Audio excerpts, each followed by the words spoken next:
India and Africa, the world's largest democracy and a vast continent. A shared history of struggle against colonialism and a common search for identity. A determination to ensure equality in the post-colonial world order.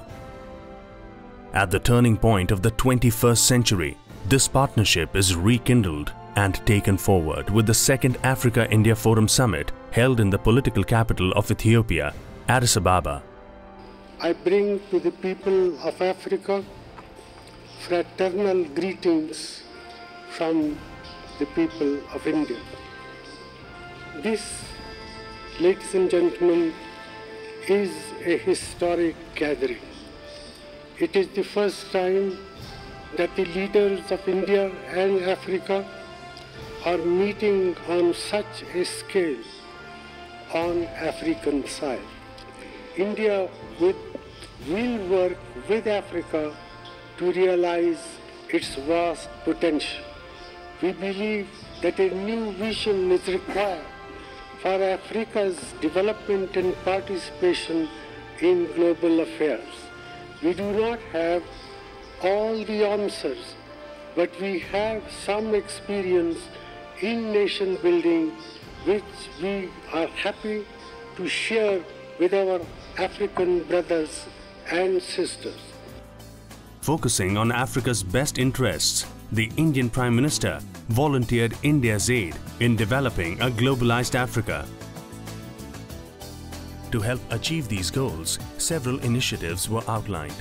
The initiatives were designed to strengthen the Indo-African relationship at the Pan-African, regional and bilateral level, as was the focus of the summit. Excellencies, I am glad to note that India's partnership with Africa is marked by a frank and open consultative mechanism, wherein we meet as partners who not just highlight their needs and expectations, but bring forth historical goodwill, and we fully appreciate each other's abilities as well as constraints.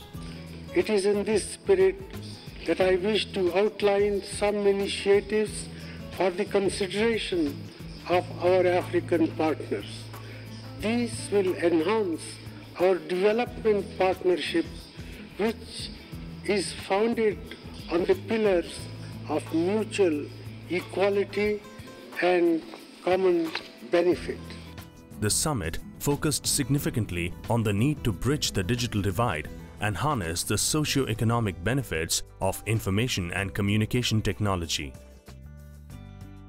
Along with these announcements, India also pledged its support to Africa in other key areas.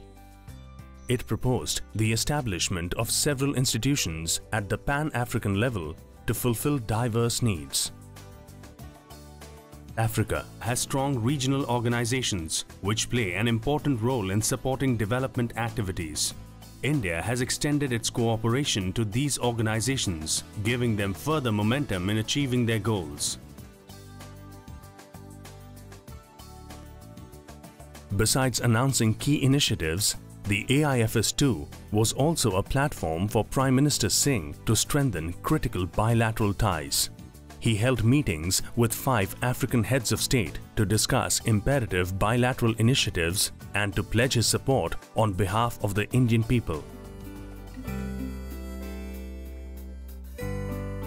At a bilateral level, the Indian Prime Minister proposed to establish institutes for English language training, information technology, entrepreneurship development and vocational training. In the socio-economic sectors, he spoke of establishing rural technology parks, food testing laboratories, food processing business incubation centers, and centers on geoinformatics applications and rural development. The AIFS2 firmly cemented the 21st century partnership between India and Africa. To commemorate this historic event, Chairperson of the African Union Commission, Dr. Jean Ping, released 2 Billion Dreams, Celebrating India-Africa Friendship, a book that commemorates the shared histories and convergent cultures of India and Africa that lend the relationship color, vibrancy and popular appeal. As a commemorative token from the Indian contingent, Prime Minister Dr. Manmohan Singh also released a set of postage stamps. It is an original partnership with the Commission and with the African Union as a continent. It is based on not only bilateral cooperation or regional cooperation, but also on multilateral cooperation. They are combined. There is no competition between countries and their continental organization. There is complementarity. Africa expects that India will continue to be its friend, will continue to support it and its issues at the international level, that it will continue to support it to develop its resources in order to improve the welfare and the well-being of the African people, but also to contribute the same to their Indian friends. Apart from the historic decisions taken at the summit, there was a vibrant display of the art and culture of both India and Africa. Handcrafting Hope was an exhibition of traditional handicrafts.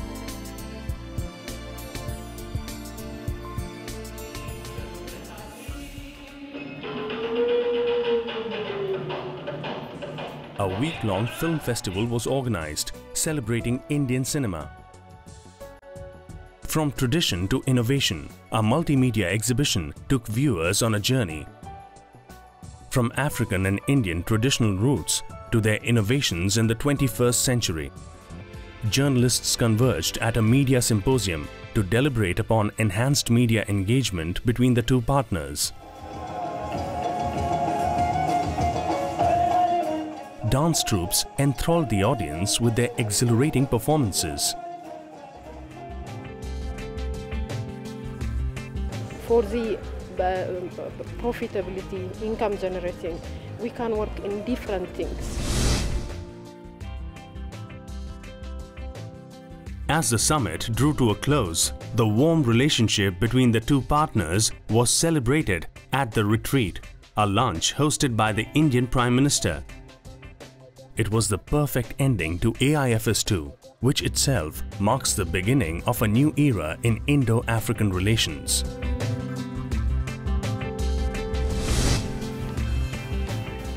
AIFS2's success has paved the way for a strong, mutually beneficial relationship between India and Africa. A partnership that was born many centuries ago has transformed into a force that is ready to take on the challenges of a globalized world and fight for its rightful place in the sun.